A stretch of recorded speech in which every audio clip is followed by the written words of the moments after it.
Welcome to today's episode of Coach's Corner. Today's episode features an author, blogger, and podcaster's perspective on academic coaching. Today's episode features a new teacher coach, Gretchen from North Carolina. Thanks, Gretchen, for joining us. And as always, please like, subscribe, comment, or just leave some feedback. I look forward to seeing you on the Twitter.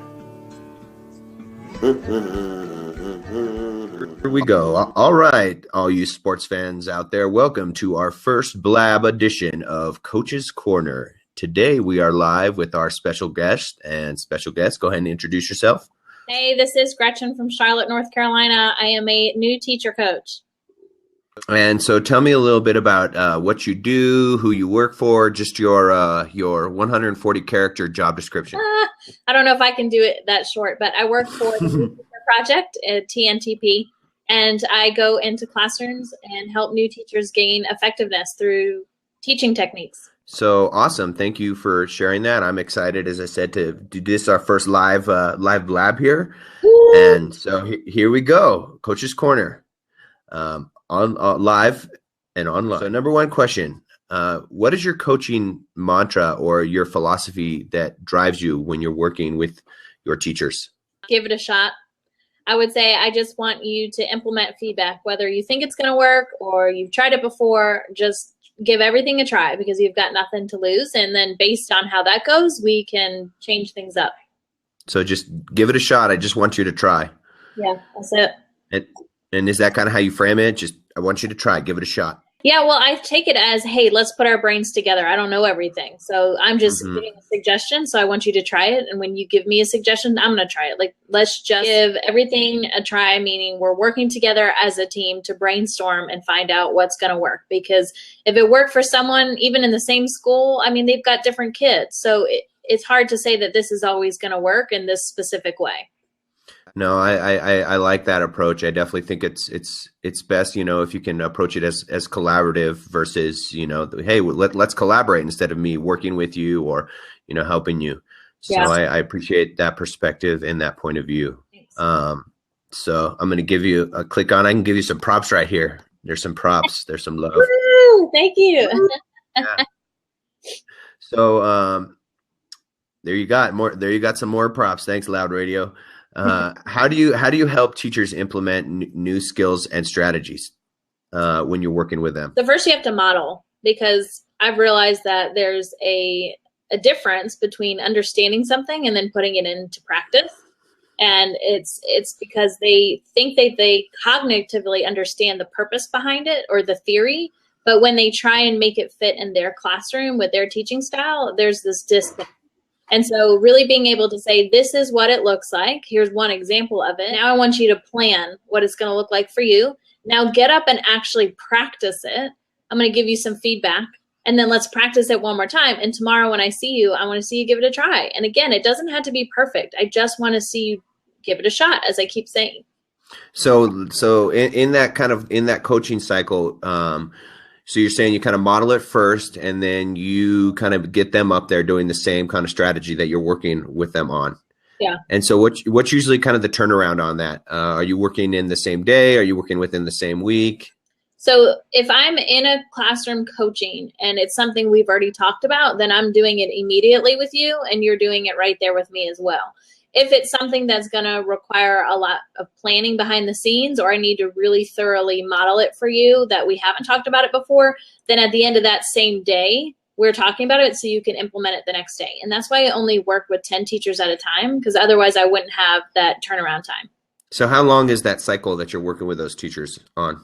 Well, it depends. I mean, if they implement feedback and then we move on to the next skill and they just keep growing, then they are going to gradually release from my help, which is what you want, right? That could be within a month.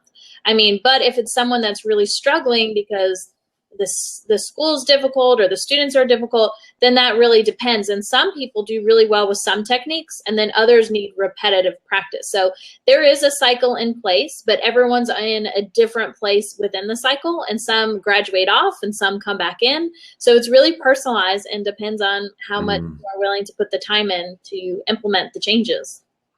So it's basically a rotating cycle. Somebody could be in it for 2 weeks. Somebody could be in it, hypothetically speaking, all year if they really need the assistance. Yeah, so you could have a visual like on a whiteboard with all the different parts of the cycle and give everyone a magnetic name, and you just move them along depending on where they are. So visually you can see who needs what. Certain parts require more time from me than other parts. So if someone just is going to develop a lesson plan, well, we can chat through Google Hangout, the night before for just 20 minutes.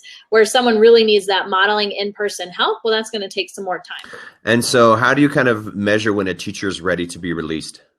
They kind of know themselves, and they'll say, hey, I want to give it a try. I want some space.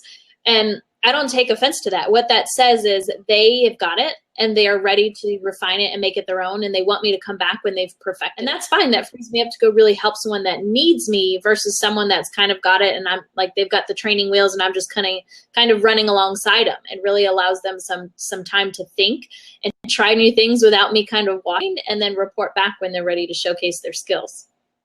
And so how often do you find that you get that final follow-up of, hey, I'm kind of ready. I feel like I've grown. Maybe I need a little more feedback, but I'm feeling pretty good about this strategy. I mean, I have teachers say that within one meeting with me, and then that's when we move on to another technique. Or it's sometimes after a couple months when they're like, I'm really understanding your theory or your perspective. So any challenge I face, I now have the tools to do it by myself.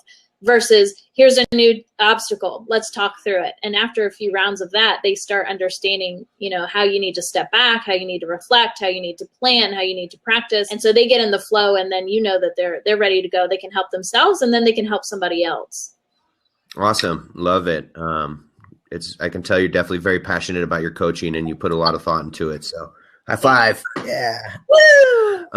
So we're talking about implementation. And so part of your implementation, obviously, plan is kind of getting them to try it themselves. Yeah. Part of this obviously is in the pre-planning. The post-planning is this whole notion of feedback. And right. So what methods do you use to provide productive feedback to teachers?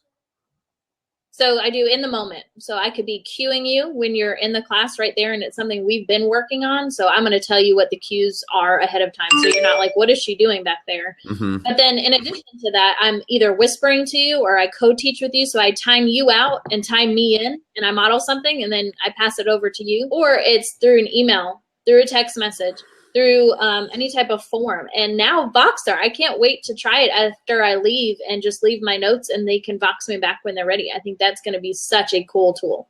No, that definitely, it sounds like a multi-tiered strategy. Do you have any kind of thing that's mostly informal, which, is awesome. How about any of the formal feedback? I know I hate to use that word because we're coaches. We don't really give kind of formal feedback, but I guess something that's more official, like on a form or something like that. Yeah, so just like a normal observation would have, what is the standard? What's your objective? We do, I do, we do, you do. So it's direct instruction, guided practice, independent practice, and assessment. And based on that, I'm kind of flowing out what you're doing in your class, how you're differentiating, how you're supporting, how you're changing gears. And then I write that up so that you can see if this were to count, this is where you'd land on the rubric. And every conversation we have is rooted in the rubric. So I say, your performance here was blank. Not you as a person are ineffective or proficient, but what you were doing in this lesson was here on the rubric. This is why. To get to the next level, these are things that we need to incorporate into tomorrow's lesson. So get out your lesson for tomorrow and let's do it right now. Because you don't want to allow any more time to go on, or they're never going to make the changes. So what rubric are you talking about? In California, we have something called the CSTPs, which is, your teaching standards. Is that something similar, or is it like a site-based, district-based rubric? No, it's based on the district, but it's the same thing. They all just have different names. Mm-hmm. So you gotten in the classroom, right? You're working on implementation. You're providing your feedback. Now, what about you? How do you measure the effectiveness of your own coaching? Because a lot of times I feel like as coaches, when we leave the classroom, we stop kind of gathering data, or, some of us do on how effective we are. So how do you gather data on your coaching? What kind of things do you use to get feedback from people? Well, every conversation I have is, what do you need from me and how do you need it? So now I know what I need to provide, and you've told me how you need it. Maybe you need it through planning outside of the classroom. Maybe you need it through a phone call. Maybe you need it, in the moment. So it really helps me know how I can tailor it to you. So that's some feedback for me. But then in addition, I'm constantly sending out surveys, or I'm asking them, how can I do it better? Did the approach I use work for you? How would you suggest I do it differently? And because we are constantly talking, it just comes up in conversation. It's not, here, I need you to fill out this lengthy evaluation on me. And I feel like I'm constantly tweaking what I'm doing based on who I'm working with. And if the teachers keep coming back, then I know I'm doing something right. Whether or not I need to improve on a specific aspect is up to them to be able to voice that. And I think when you have that relationship where I'm telling you some areas and you're telling me some areas, I mean, we're both just growing tremendously. And so when you send out those surveys, is it a paper survey in their box? Is it an online survey? Is it a mixture of both? Sometimes if it's just through text and I know I want an honest response, then they'll just text it right to me. If I want it anonymous, I'll go through a survey and ask all 10 of my teachers per quarter. But sometimes honestly, it's just face-to-face. It's so informal because I want it to really be applicable. And I want to know as soon as possible so that I don't make any bad habits, just like I'm asking you to not develop any poor habits. So one of the themes that I kind of hear you in your questions a lot is kind of do it now, try it. It's definitely, I think it's good advice, because a lot of times, if we don't do it now, it doesn't get done. And so, giving that, let's try it now, give it a try, let's meet with them now, get it done now. I definitely think that is something that I will take away. So kind of two more questions. One of them is our final question. Then if you have any shout outs, or if anybody out there in the blabosphere wants to ask you a question. So this is the question I always end with, and it's what is your final words of advice to new coaches out there? What are you going to say to somebody just starting in the job? If you could go back in a time machine and tell this to yourself. I would say choose one thing and do it well. Because for me, I was so overwhelmed. There was a million things I needed to work on. I was low in everything because I just didn't know. And so you need to choose one that has the biggest effect on students, and that's where you focus your time. And once you've got that under your belt, let's add another one that again impacts students. So you having some sort of system in place to correct homework, I mean, it's needed, but is it really going to affect students as much as having, classroom management? No. So you really need to lay out what are the things I need to work on and start prioritizing them, and then hone in, put some blinders on so you only see that one thing.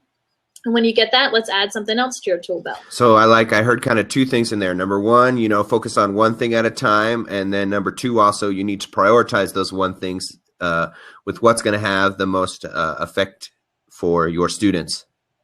Yeah. All right. So any kind of shout outs that you want to give? Anybody you want to say hi to? Here's your 30-second plug. Go. First of all, I would like everyone to get connected. So whether you are on Twitter or on Voxer or Facebook, whatever, find a group of educators that are going to lift you up. I was so frustrated in the four walls of my classroom in my school around a lot of negativity, but there's people out there that love their job. And even though there's obstacles, there are people that are still being innovative. And so find those outlets so that you can be, and become yourself. And for me, that's the educoach chat. And it's the Voxer Ed Camp that's going on right now. If you haven't been part of that, please join up. It's been awesome. All right. So joining us. So this will be, I'll publish this on YouTube. So if you want to catch it, the full edited version there, I always end with a high five. So we have to give like a digital high five, right? Ready? 1, 2, 3, boom. Other side. You gotta go the other way. You got to go the other way. Am I the other way? Are you over here on me? Yeah. I guess it depends. So I guess I'm going to have to do both hands like this. 1, 2, 3, high five. So thanks a lot. And thanks for you guys joining us.